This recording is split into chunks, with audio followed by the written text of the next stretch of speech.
I think you can overcome a lot of those challenges. And I think people just haven't had confidence in that, or maybe they're too unfamiliar with independent hotels and it kind of scares them. And I get that. But that's kind of, again, that's what Indie Hotel is about, is just trying to give people confidence and trying to stoke that fire of indie hotel mindset. And let's do it. And let's do more of these. Welcome to the second season of The Modern Hotelier, the fastest growing hospitality podcast. Both hosts were named top 100 most powerful people in hospitality and voted fourth most popular podcast by the International Hospitality Institute.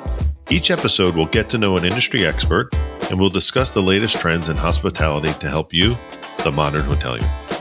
Welcome to The Modern Hotelier. I'm your host, David Millili. I'm your co-host, Steve Carran. And I'm the producer, John Boomhofer. Steve, who do we have on the program today? Yeah, David, today we have on Jeremy Wells. Jeremy is an owner and a partner for the Ozarker Lodge. He's also a partner at Longitude, a hospitality branding and design agency, and co-founder and partner at Flyover Development. Jeremy's written two books. His first one is Future Hospitality in 2022, and most recently came out with Indie Hotels in mid-September.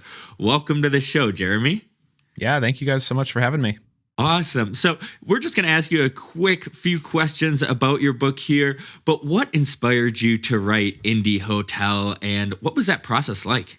Yeah, I think the thing that inspired me, going through the development and acquisition and renovation of the Ozarker Lodge, sometimes as I'm learning things quickly, the best way for me to kind of hold that knowledge in is for me to write about it and to kind of regurgitate it almost, if for lack of a better term. But, I took a lot of notes. I wrote down a lot of things along the way, and it just really sparked in my mind a lot of the conversations we were having going through that process. There's probably other people, asking these questions or thinking these things. And, the book is equal parts kind of a love letter to indie hotels, but also just practical advice. Take it or leave it. But, I've only have one development under my belt, but I just wanted to share what I was learning and what I've learned along the way a little bit, and also share insights from other people and colleagues and friends that I have. So I hope people, that read it find value in it. But it was kind of a labor of love, like anything, like my first book. And I just love sharing the insights that I do have and hope that they can help someone.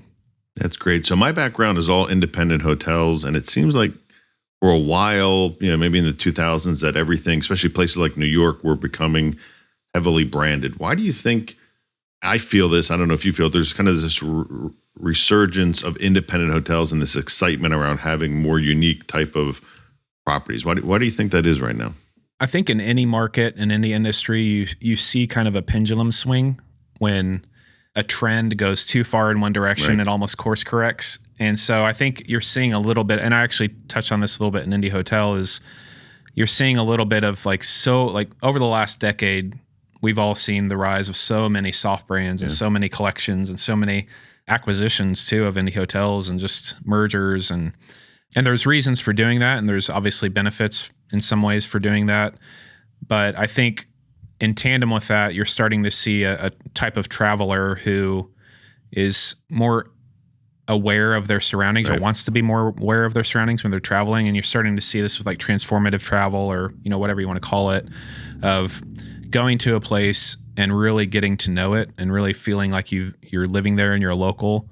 And independent hotels have done that the best, in my opinion. And I think that, that type of traveler is looking for more of that. And that's probably the reason why the soft brands have grown so much too, or at least one of the reasons, is they're trying to tap into that kind of, independent brand and independent category. So all that to say, I think the thing that's kind of held back independents from really going forward is that confidence of it is hard to get lenders excited about an independent hotel because you don't have all the distribution, you don't have all the support, you don't have the brand to back you up. But that can be overcome if you put together a deal in the right way and you put together a brand and you are, you're thinking about it in the right way and it's the right property. I think you can overcome a lot of those challenges. And I think people just haven't had confidence in that, or maybe they're too unfamiliar with independent hotels and it kind of scares them. And I get that. But that's kind of, again, that's what indie hotel is about a little bit, is just trying to give people confidence and trying to stoke that fire of indie hotel mindset, and let's do it, and let's do more of these. So yeah, that makes sense. So what if you were talking to somebody, especially somebody who maybe wasn't in the industry but was a traveler, what are some of the unique characteristics that you would like to highlight about independent hotels versus what they get when they go to a branded property? I think this is a positive and a negative for branded properties is, you know what you're going to get. If you go to a soft brand property in St. Louis and then you go to another one in Kansas City, and you know what you're going to get, you know what to expect, you know the check-in process, you know the amenities you're going to get. For the most part, they're all very similar. But at an independent hotel, a lot of independent hotels, you don't know what to expect almost. And that can be, I think that's a good thing. It can be a good thing for the right type of traveler. So what that usually looks like is you get a different taste of the neighborhood. You get a different taste of the culture of the area, the arts and the arts scene in the area, the music scene. Even with like brands like Graduate Hotels, you get to see kind of the college scene and kind of get to live that out a little bit. So there's lots of ways to kind of experience a locale and a destination and really feel it a little bit more than you would at a soft brand hotel. And kind of, for some travelers, they don't care about that, especially, like a business traveler, like they're just there for the points and the loyalty program, and, they want to get in and out.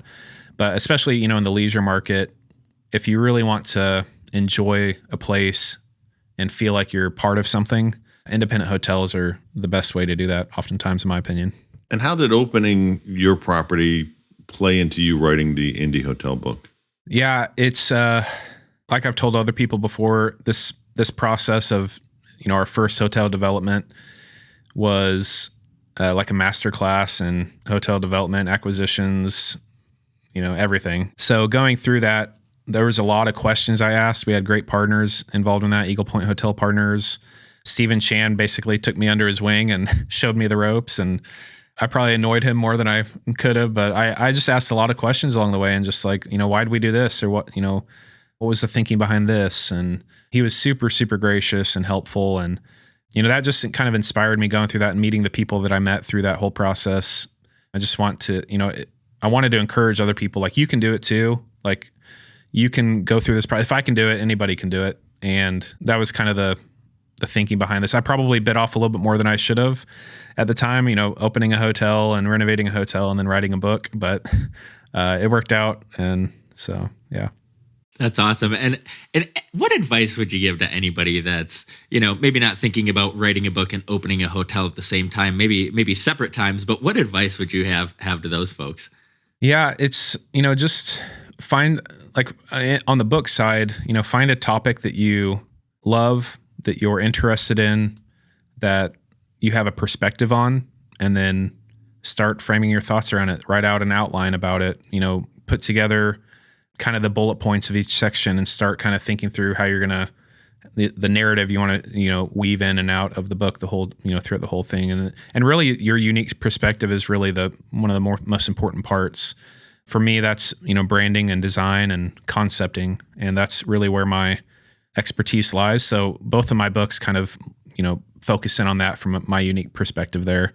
And then on the hotel side, if, someone that's just wants to test the waters and go become a hotelier and go through that, Godspeed to you. It's definitely it's one of the most fulfilling things I've ever done, but also one of the most challenging things I've ever done. And, I think sometimes you just have to surround yourself with people that are more knowledgeable than you, that can help you along the way, not be afraid to ask questions, be vulnerable sometimes in that regard. And, people more often than not are gracious and super helpful if you're just willing to kind of lay aside your pride and look dumb for a minute. And I do that a lot, and it works out. Absolutely. That's awesome. And, John, our producer, has been listening this whole time, so we're going to let him wrap up this episode with one final question here.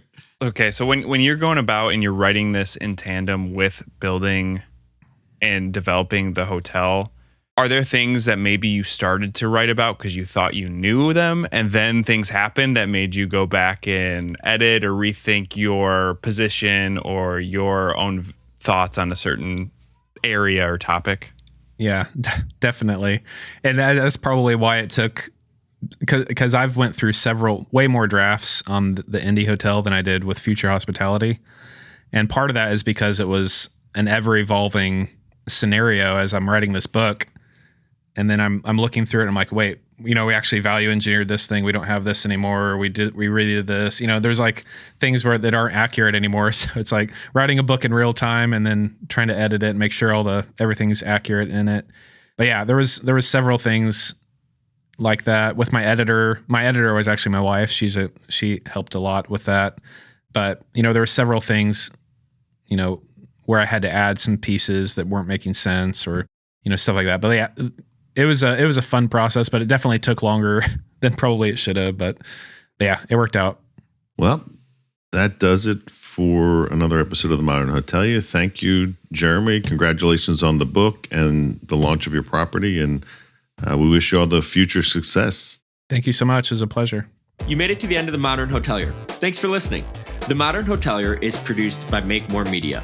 Make sure to like and subscribe if you're watching on YouTube, or follow wherever you get your podcasts. If you know of a guest or sponsor that would be a good fit, feel free to email us at hello@themodernhotelier.com. Thanks and have a great day.